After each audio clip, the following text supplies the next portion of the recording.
To Syria now and the evacuation of besieged Aleppo. The Syrian Observatory for Human Rights says the last rebel fighters in the eastern part of the city have been evacuated after the regime took full control on Wednesday. But the United Nations says that it cannot confirm this. Buses kept transporting people out of the rebel-held enclave on Wednesday after many waited days in freezing temperatures as the evacuation stalled. The monitoring group also said that there is only one small position on the western outskirts remaining in rebel hands. These buses transport the people who have been evacuated from the two Shia villages of Fua and Kafraya. We have been delivering aid to them from the first day on when the evacuation began.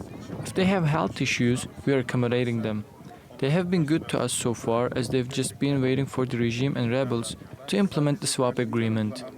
We have lots of children here, inside or outside the buses.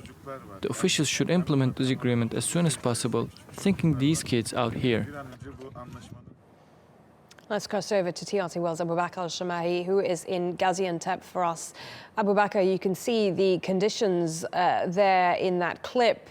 The weather is obviously turned.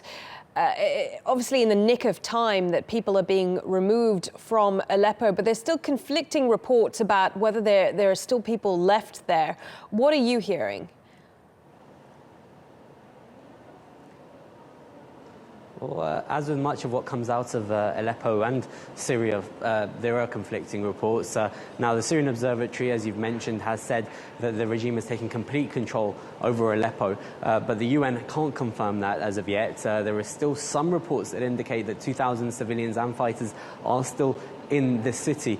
And it's a result of this delay that occurred on Wednesday. So for at least half of Wednesday, no evacuations were occurring. And it seems like both sides, both the regime and the rebel side, were holding up convoys, either the convoys that were leaving eastern Aleppo or the convoys that were coming from those two villages of Fua and Kafriya into regime territory, in an attempt to make sure that their own convoys were going to make it through.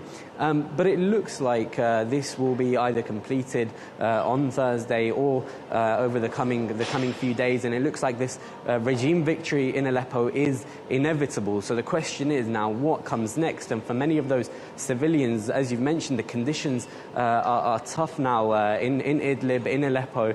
The first snows came on Wednesday, the first snows of winter, and for many of those people, they'll be experiencing this cold and won't have much shelter, and yet they've actually chosen or prefer that than the option of staying in eastern Aleppo out of fear of what the regime might do to them.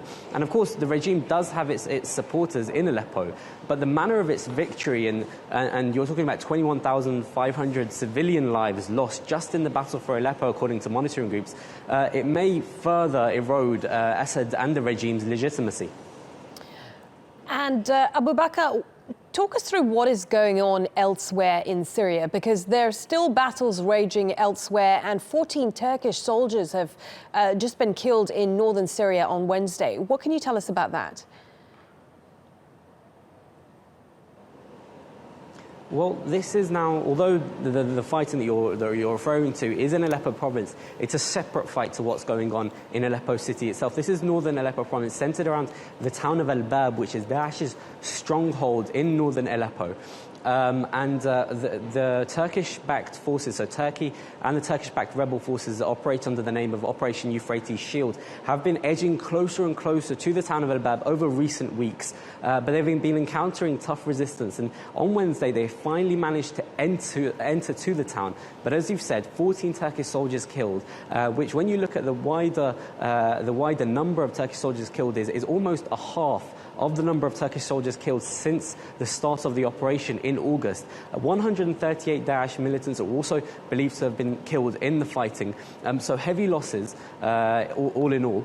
And it looks like Daesh are digging in Al-Bab, unlike in Jarablus and Dabiq, the other two of the major towns that fell to Operation Euphrates Shield forces earlier in the operation. They fell relatively quickly. It looks like Al-Bab will be a tougher fight, and it looks like Daesh are preparing, although they're on the back foot across Syria and Iraq, they're still willing to put up a resistance, as we've also seen in Palmyra against the regime as well. Okay, many thanks for that. Abubakr al Shamahi there for us in Gaziantep.